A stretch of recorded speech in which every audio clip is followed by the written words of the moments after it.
Well guys, I got this box in the mail here. It's supposed to be 2 crankshafts in it, so let's open it up and check it out and see what we got.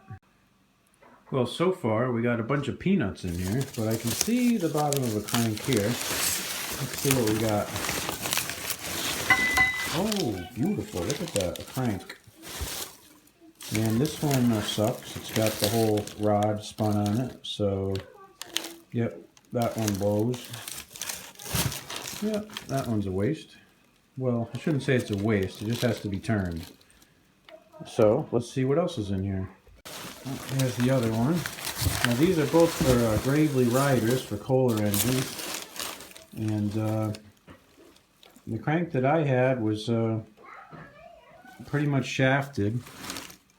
And yeah, this one's got a spun rod on it too. Imagine that. A Kohler crank with a spun rod, huh? Well, this crank's going to need the old muriatic acid trick on it. It's got aluminum rods spun right onto the bearing surface here. So that makes it pretty much impossible to mic. I mic'd it and it's bigger than 1.5 because it's got all that aluminum on there. So I think what we'll do is we'll have to do this outside. I don't want to do the muriatic acid in the garage. It really stinks. And it's only 10 degrees out today, so this will be for another day. But we do need to clean up this surface here before we go any farther. And as far as the other crank goes, the guy that gave these to me warned me of this, that the gears here where it goes on the camshaft slightly worn. And I don't know if there's a spec, but if you look at these teeth here, while you spin it, they're pretty worn. And that's what happened to the one that was in my machine. They were totally trashed. That's why I had to scrap it. And you can see some of this marking here, like the rod might have got over here, but these teeth are pretty worn. And I suspect if you use it that there's going to be a lot of slop in the camshaft and it's not going to run right. So the other crank, if we were to compare these to each other, has a little bit better teeth on it, and I think that this is probably the one that I'll use. This other one here also, you know, they're like mirror images of each other. They both have the same issue with the aluminum spun rod on there. So I think you've seen in my other videos where we take the muriatic acid, just pour it on here, it eats the aluminum off. Take a little wire brush and brush it back and forth. And then at least we can get it to a point where we can take a more accurate measurement on it to see if we need to get it turned. My gut feeling is that it needs to be turned. There's probably no questions about it. What I'm going to do is I'm going to actually take a camshaft and mesh it in with these gears and see which one is tighter. I think this one is. But that will tell me if it's usable, or they're both usable. But I'm trying to rebuild a motor from an 814, which is a 14 horse Kohler, a 12 horse and a 14 horse. Both have the same exact crank. The only difference on those two motors is the bore. The stroke is the same, the rod's the same, crankshaft's the same, 16 horse is the same also. So anyways, we'll see what we got. Well, I got a couple other boxes too that I never opened, so let's see what's in these. I've ordered a couple parts on eBay over the last month or so and haven't had a chance to open them. Oh, that's some cool wrapping. Oh yes, this is a exhaust manifold for a Model L, and it's got nice threads on it, nice ears, decent mounting surface. That's cool. I happen to need this for my project that I'm working on. My 1946 has no exhaust manifold, so I should be good to go with that one now. But yeah, cool. So we got that, and we got a couple other boxes too, so let's see what else we got. Right, let's see what's in this one. Oh yes, I remember this one. I have a commercial walk-behind mower It's made by Giant Mow, a 48-inch mower. And it has a Kohler command engine in it. And that engine is a nice little engine, but it has a problem with the head. And it's an overhead valve engine. And I found this head on eBay cheap. And let's open it up a little bit so you can see it. Be right back.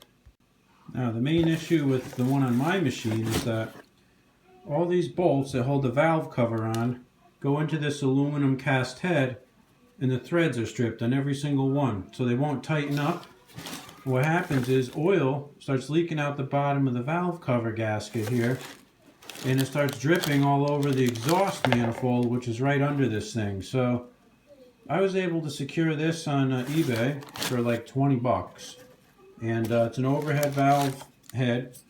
It comes with push rods. You got the valves here, which will be right over the piston. See where the spark plug comes in. I've got a head gasket in my toolbox, which is good. This is where the carburetor mounts on the side here. So I should be able to swap this whole head out and have a non-leaking exhaust manifold, which would be great. Yeah, we got another box here, and look how nice this is packed. The dude's got these straps around it everywhere. It's real nice. So let's open this up. I can't even remember what's in here. We'll see. Alright, what do we got here? Let's see. Oh, this looks like a spacer gear here for a governor. What else we got? Oh, what do you know? More crankshafts. Huh, go figure. So let's see. What do we got here? Oh yes, this crank. There's another one from a 12 or 14 horse, and it has this big deep marking in it there, so that one is a turnable event. And let's see, here's my mic here. Let's see if we can mic this thing up one-handed. Let's see, it's about right. Where are we at here? Let's see.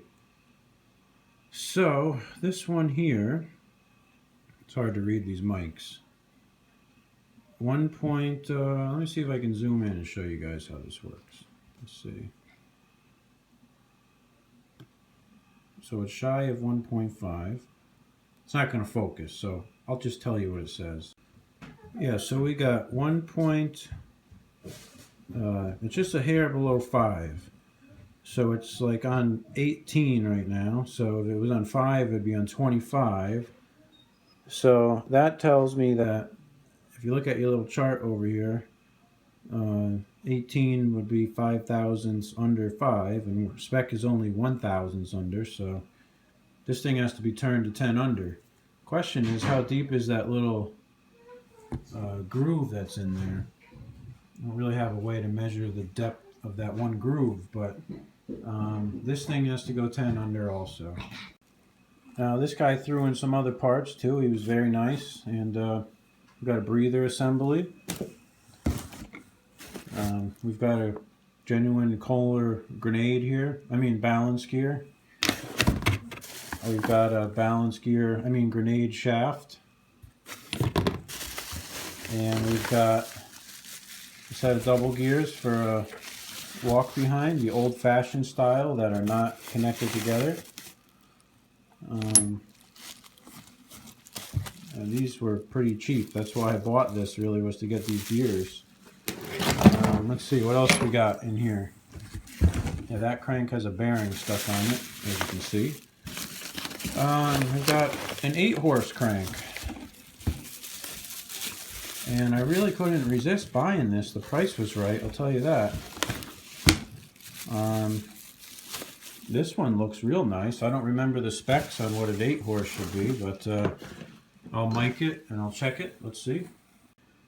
Well, this one here, I had to do a little math on paper here. So it's supposed to be minimum size 1.1850. If I measure it on my mic, this is a lesson in mic measuring.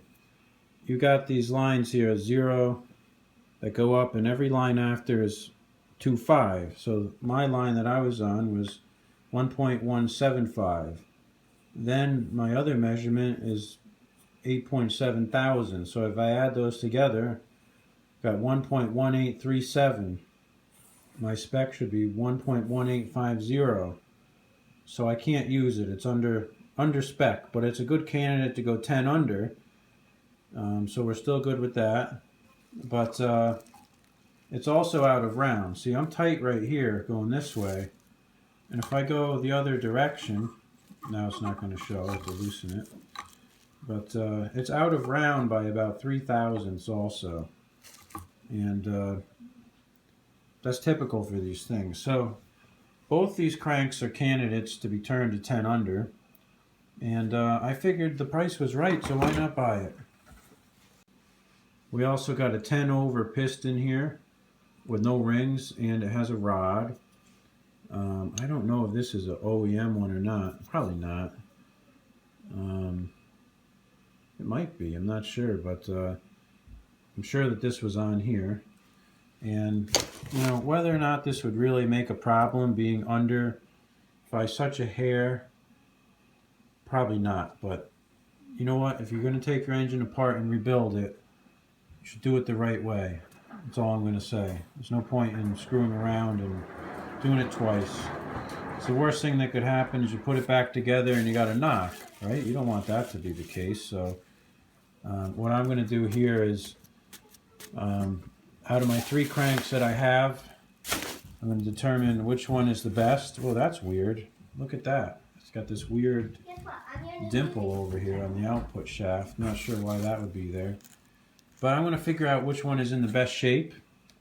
And the one that's in the best shape, I'm going to send out to be machined. Oh, look, a valve tappet's in there. So there's all kinds of crap in this box. But yeah, I'll go from there. Well, we got one more box here. This is supposed to be a gas tank. I remember this one. Let's see what we got. Well, I got duped on this one. Look, there's a big repair on the bottom. The guy never disclosed that on the eBay auction. It feels like it's soldered. Question is, does it leak? There's also a little tag on here that says Edison radiator, as if he like sent this out to a radiator shop and they patched it. I knew it was rusted and I was planning on putting it in the electrolysis tank, but I didn't know there was a patch. Here's the top side here. There's a gas cap. Well, I guess as long as it doesn't leak, the patch isn't a big deal. I wish that somebody could make these things out of plastic. Wouldn't you think that would be a lot better to make something like this out of plastic as a replacement tank? I think guys would pay money all day long to get them out of plastic. That would prevent you from getting rust and all that nasty crap floating in your gas. You know, it'd be real nice. So I got to go back to my eBay ad here and see if the guy disclosed that patch on the bottom, because that sucks.